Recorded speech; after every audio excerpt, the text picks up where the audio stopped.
변명에 묻힌 평화.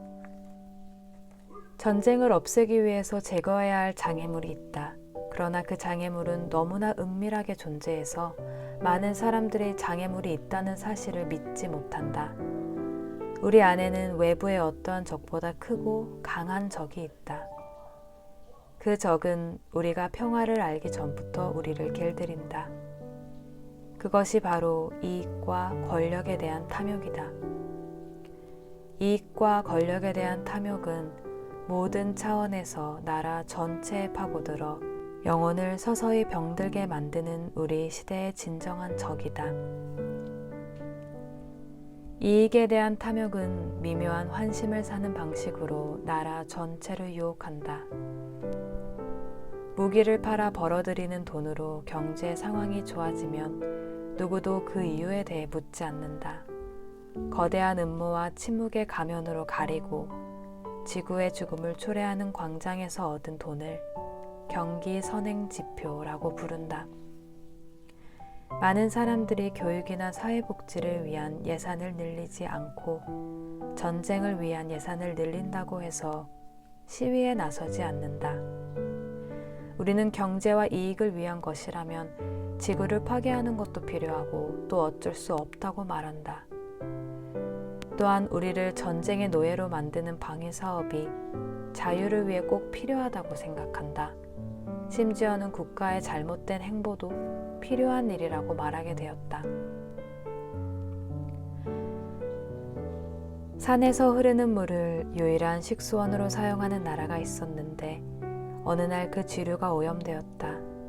몇 사람이 그 물을 마시기를 거부하여 다른 사람들에게도 마시지 말라고 하였다. 그러나 마을 사람들은 평소와는 다른 그들의 행동을 어처구니 없다고 생각했다. 결국 그 물을 마시지 말라고 막았던 사람들을 제외하고는 모두 그 물을 마시고 마신 이들은 다 병에 걸렸다.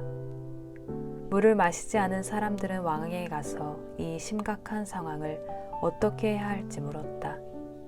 그러자 현명한 늙은 왕이 이렇게 말했다. 이 물을 마시는 것은 분명 미친 짓이다.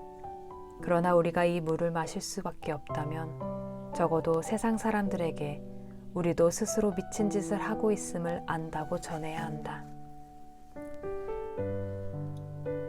분명 악은 나라 전체에 서서히 파고들지만 우리는 그것을 선과 자유 그리고 합당한 방어라고 부른다. 이것이 바로 가장 큰 착각이다. 우리가 자신의 영적 상태의 심각함을 안다면 아마 치료할 수 있을 것이다. 영국의 소설가 조너선 스위프트는 이렇게 말했다. 나는 사악해진 사람을 보고 놀라지 않지만 부끄러워하지 않는 사람들을 보면 놀란다.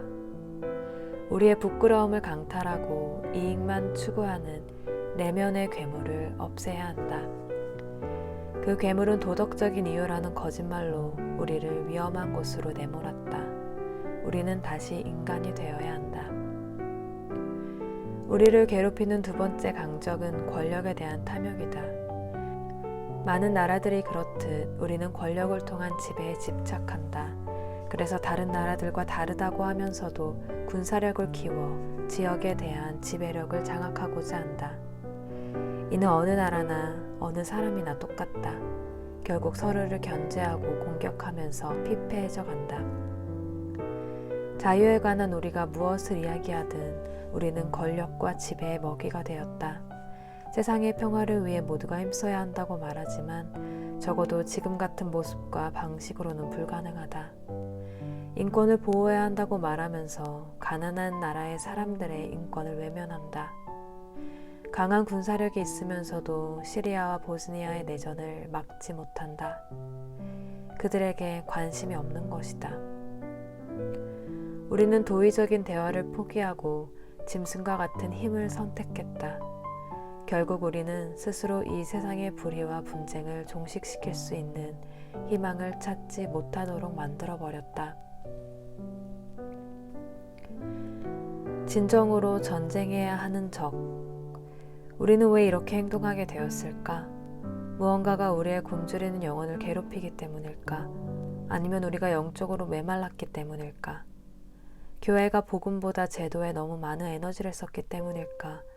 하느님의 통치가 실현되려면 먼저 이 땅에서 시작되어야 한다는 예언자들의 말을 무시한 채 그저 천국에 들어가기 위해 기도하는데 더 많은 시간을 들였기 때문일까? 물론 이러한 이유는 맞겠지만 이것 때문만은 아니다.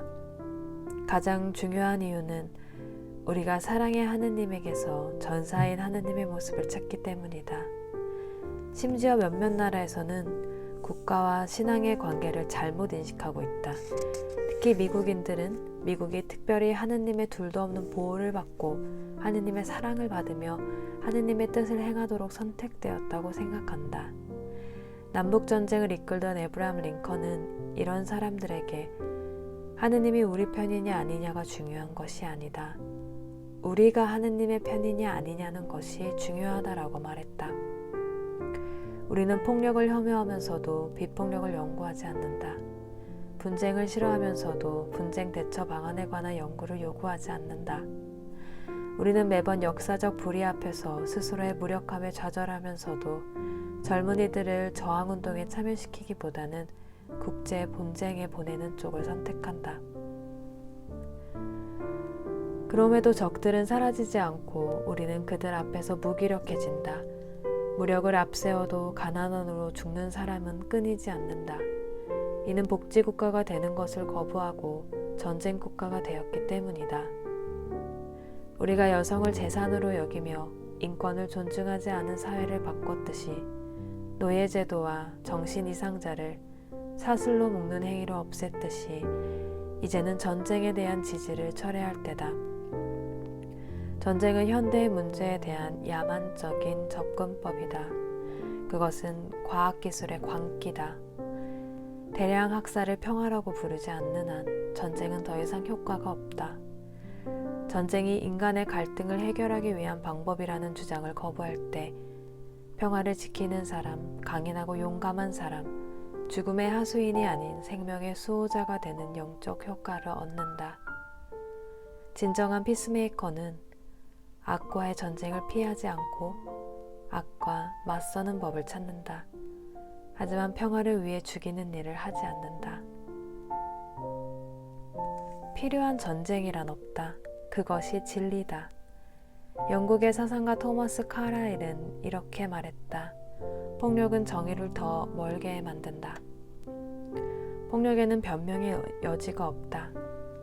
전쟁이 일어나는 것은 우리의 목표가 흐려지고 정신이 부패하여 마음이 길을 잃었기 때문이다. 그리고 이 상태라면 우리의 미래는 지금 생각하는 것보다 훨씬 더 위태로워질 것이다. 프랑스의 실존주의 작가 알베르 캐뮈는 우리 시대의 성인은 사형 집행이 되는 것도 피해자가 되는 것도 거부하는 사람이라고 말했다. 우리는 높은 이상이라는 미명하에 무고한 사람들을 잔인한 야만인들의 먹이로 주는 것을 그만둬야 한다.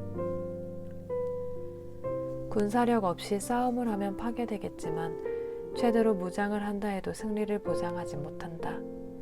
이제는 비폭력으로 저항해야 한다. 전쟁은 우리 안에 있는 야만성, 폭력성, 타락한 마음과 해야 한다. 이것이 바로 우리 자신으로부터 스스로를 구할 수 있는 유일한 길이다.